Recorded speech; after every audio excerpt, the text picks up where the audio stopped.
strategy to increase their numbers. अभी भी मैं इसकी सच्चाई बताऊं तो रेप के जबरदस्ती को लगवा दिया, रेप था थोड़े ही। ये जो मैं कह रहा हूँ ये तो स्ट्रेटेजी है। Let Modi come, no Mohammedan will dare. साहस भी नहीं करें किसी हिंदू लड़की की तरफ देखने का, हाथ लगाने का। In spite of we are being the Congress government, they are scared of us because we are so powerful here.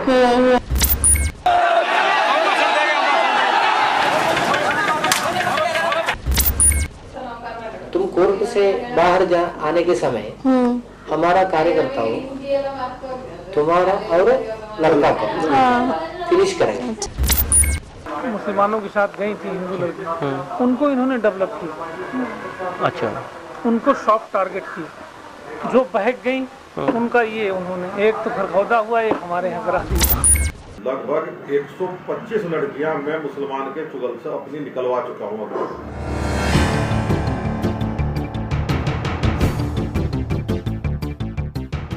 मैं वहाँ गया, वहाँ जाके मैं 4 बार समाज के लोगों को कही, तो उन्होंने उसके बाद उस मुसलमान के घर में आग लगा दी। तो मैं अलग अलग जाति के लोग थे, कुछ जाट भी थे, लेकिन उसके बाद तो ये हो गया ना कि भाई हिंदू मुस्लिम, फिर ये जाति का भेद।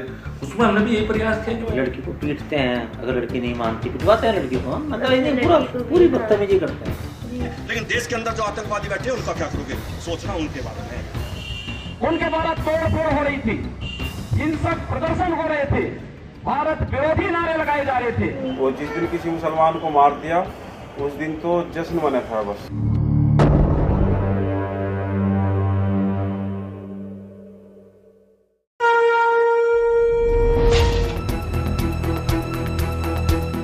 सितंबर 2014 में लोकसभा चुनाव के दौरान खाली हुए विधानसभा सीटों के साथ साथ लोकसभा की सीटों पर भी चुनाव होने थे। यह उपचुनाव उत्तर प्रदेश, बिहार, राजस्थान, गुजरात, असम, सिक्किम, त्रिपुरा और पश्चिम बंगाल में होने थे। लोकसभा चुनाव में बीजेपी को अप्रत्याशित जीत मिली थी। भाजपा मोदी लहर और हिंदुत्व के मुद्दे के साथ इस उपचुनाव में उतरी। उत्तर प्रदेश में इस उपचुनाव की जिम्मेदारी पार्टी ने अपने फायर ब्रांड नेता और गोरखपुर के सांसद योगी आदित्यनाथ को सौंपी। लोकसभा चुनाव के कुछ समय पहले ही पश्चिमी उत्तर प्रदेश में हुए दंगों ने इस इलाके को तनाव से भर रखा था।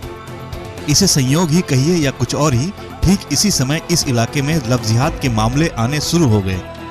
भारत में लव-जिहाद उस मामले को कहते हैं जिसमें मुस्लिम लड़के हिंदू लड़कियों को अपने प्यार के जाल में फंसाकर उससे शादी के लिए धर्म परिवर्तन को मजबूर करते हैं। लव-जिहाद नाम का यह शब्द भारत में 2009 में प्रमुखता से सामने आया था, लेकिन यह मामला सबसे ज्यादा उत्तर प्रदेश उपचुनाव के समय उभरा। पश्चिमी यूपी में एक के बाद एक आए लव-जिहाद के मामले ने प्रदेश के साथ साथ देश का माहौल भी खराब करना शुरू कर दिया था।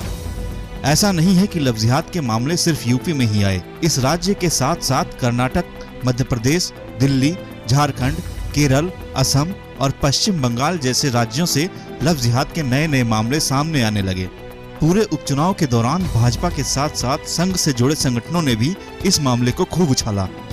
देश के समाचार पत्रों और न्यूज चैनलों में भी लव-जिहाद की खबरों का दौर इस समय चलता रहा। उपचुनाव होने और रिजल्ट आने के बाद यह मामला धीरे धीरे गायब होता गया। हालांकि इसके बाद राष्ट्रीय स्वयंसेवक संघ से जुड़े संगठनों ने इस मामले को हमेशा सुर्खियों में बनाए रखने का प्रयास किया।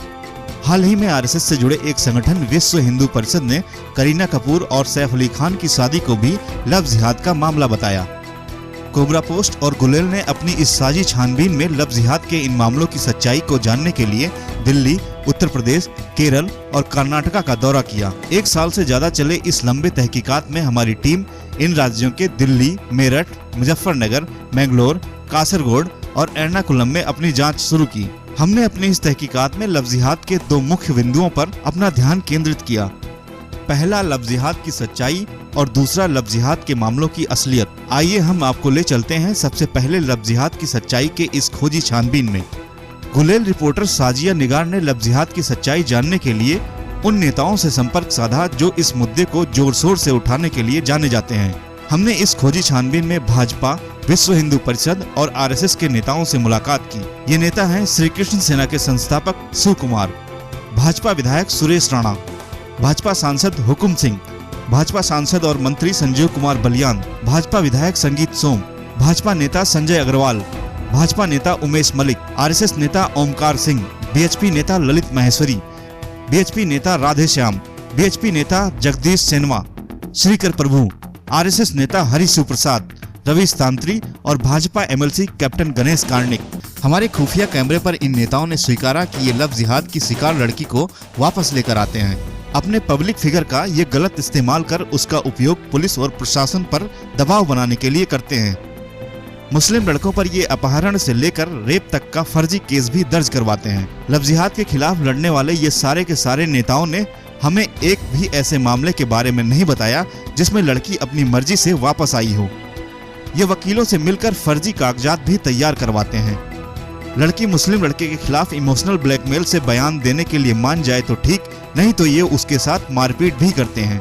केरल में तो ऐसी लड़कियों के लिए बाकायदा काउंसलिंग सेंटर भी बना हुआ है। श्री कृष्ण सेना के संस्थापक शिव कुमार ने हमारे खुफिया कैमरे पर यह स्वीकार किया कि वह पहले एक हिंदू आतंकवादी था जो अल्पसंख्यक समुदाय को मारने का काम करता था। लव जिहाद के नाम पर ये कॉलेजों में भड़काऊ पंपलेट और किताबें बंटवाता था। मुजफ्फरनगर में हुए दंगों के लिए भी ये नेता लव जिहाद को ही जिम्मेदार मानता है। संजू गुलियान और उमेश मलिक ने मुजफ्फरनगर दंगों को फैलाने में अपनी भूमिका के बारे में भी हमें बताया।